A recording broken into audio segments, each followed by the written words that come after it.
Louisiana Tech, the Mailman, Karl Malone.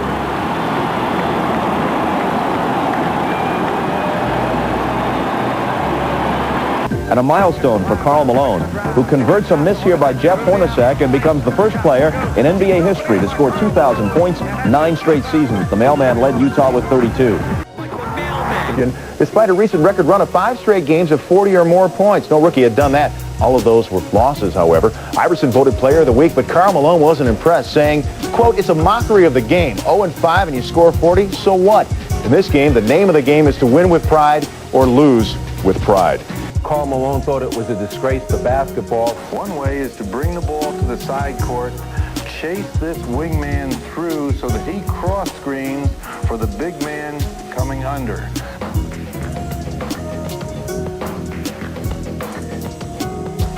Stockton, bouncing into Karl. Karl Malone and John Stockton, they've been able to do it for decades and do it very effectively. What a pass by Stockton. Stockton's main focus is getting the ball to Karl Malone, because Karl Malone is going to finish. That's why they call him the Mailman, because he delivers. Use the Mailman, what a play. Anytime you turn your head, it's too late. That's how good they are. John Stockton and Karl Malone, 2 parts of the Dream Team, coming this summer. Here is Hakeem Olajuwon. Kept alive by Karl Malone, and look out. Divac and Malone getting involved. Lottie may still be upset by the hard fall he took a moment ago. Well, he's mad about that, and he also felt he got pushed in the back. Karl Malone is going to throw Sasha out of the play. Then Vlade comes over, takes a hard foul, and doesn't like what's going on. And then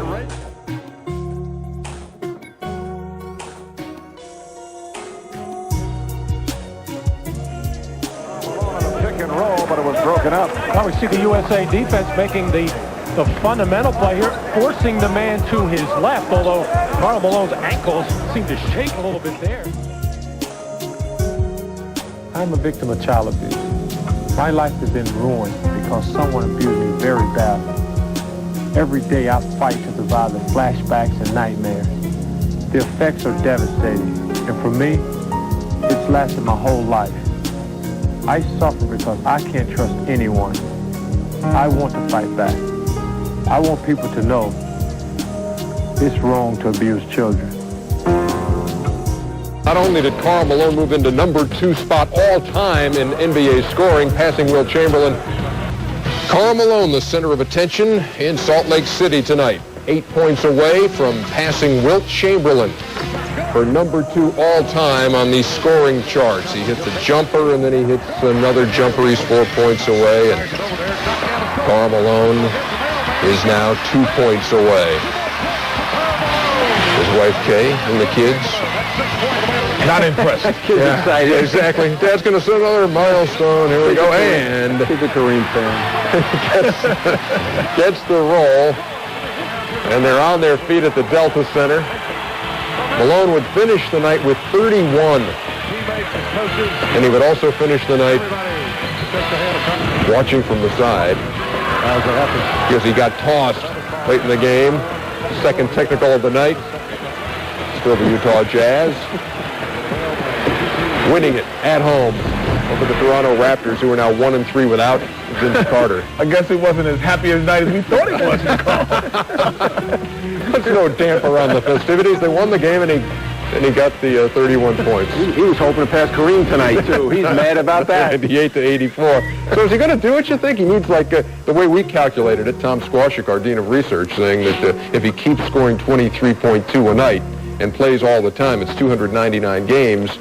And that would take us through the 2003-2004, late in that season. He's only missed 3 games to injuries his entire career, but he's been suspended 4 other times. So he's got to keep those suspensions down over the next 3.5 years.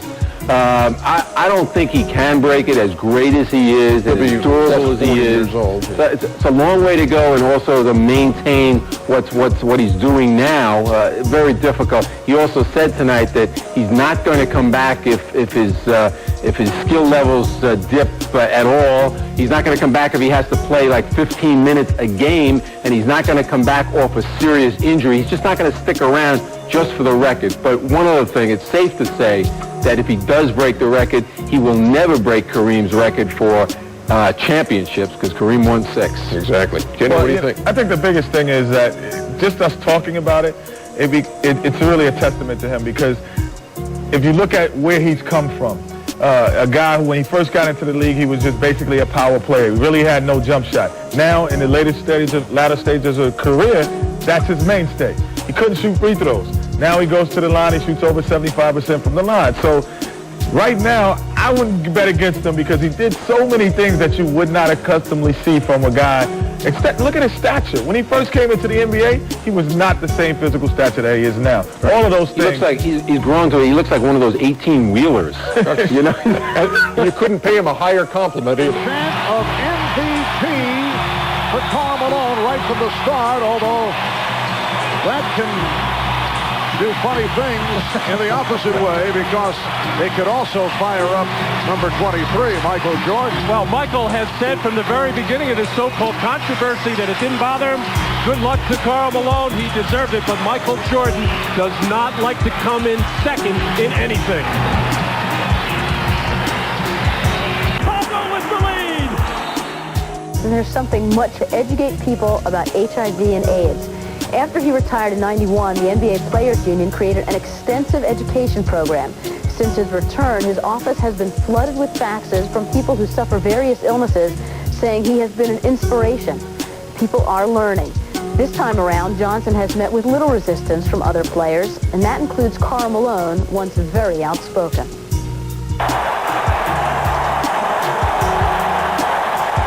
If I get in a collision with a guy, it don't have to be Magic. It can be Joe Smoke.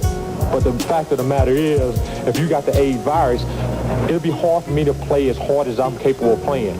And if people can't respect my decision, that's tough. I think it's great if that's what you want to do, and it's great for that organization that's what you want to do. But that's the decision he made. If he come back, and that's fine, I think it'll be good for the game of basketball. And that's pretty much all I have to say about it.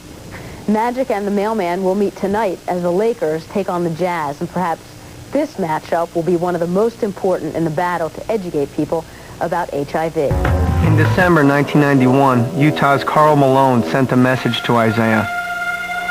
As Isaiah drove the lane, Malone delivered a powerful elbow to the head. He's on the floor. Isaiah's bleeding. The Pistons are livid. Eaton and Walker nearly went at it.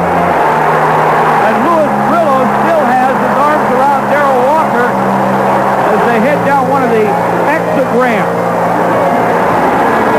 Isaiah took it to the rim and was correct. And we'll see Malone come into the picture. He's inside Eaton. And he just puts his elbow right into Zeke's head. It wasn't just like the dripping trickle blood. It was like a towel full of blood.